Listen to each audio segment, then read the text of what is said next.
Good evening, Mr. and Mrs. America and all the ships at sea. Sitting in the back of my puppet brain for quite some time actually has been the topic of the Darwinist theory of evolution and the myriad problems with it. Yes, folks, regardless of your particular leanings on this subject, it cannot be denied that there are actually some quite glaring problems with the theory of evolution, and tonight this puppet has come to spell out a few of them.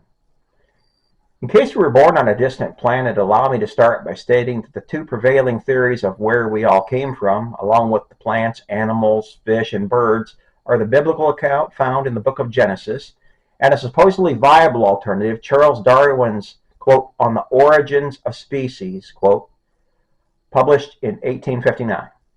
Never once proven, this work of fiction now is taught openly in U.S. public schools and universities as factual and scientific, whatever that means.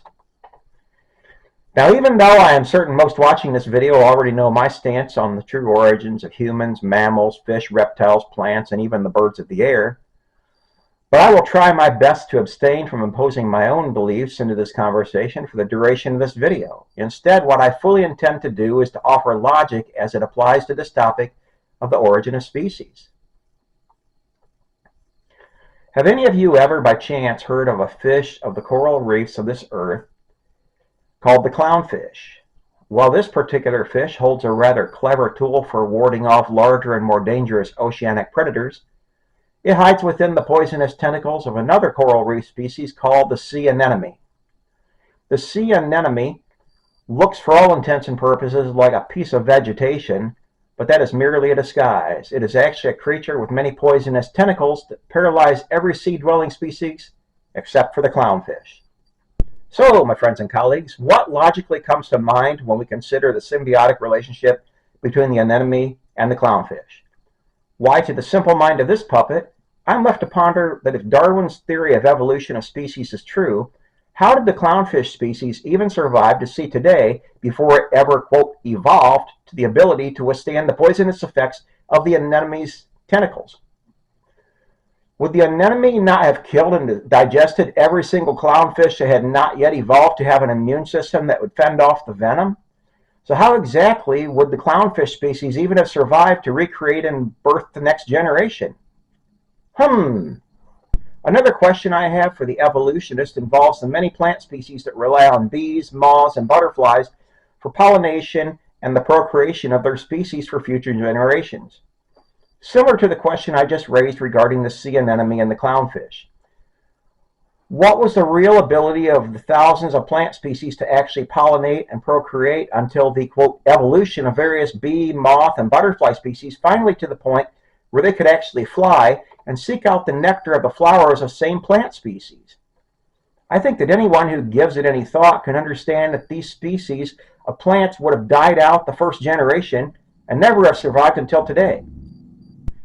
Next, my loyal viewers, allow us to consider one of the primary arguments of Charles Darwin and his evolutionist believers, the supposed fact that humans evolved from apes or similar primates.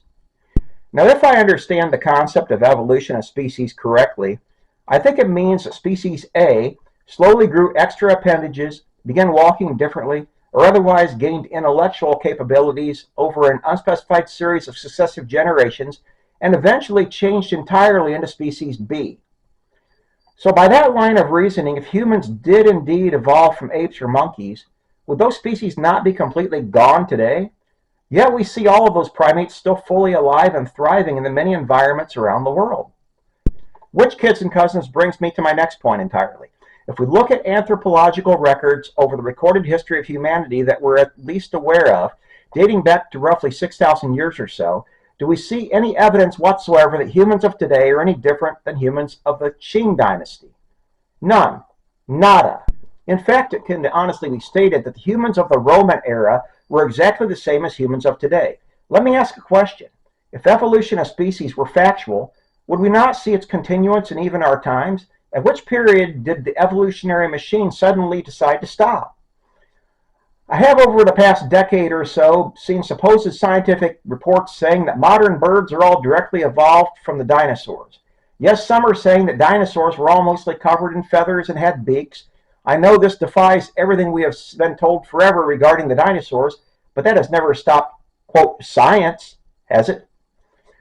Friends and comrades, allow this puppet to say something that I don't know if many proponents of Darwinism have ever even considered.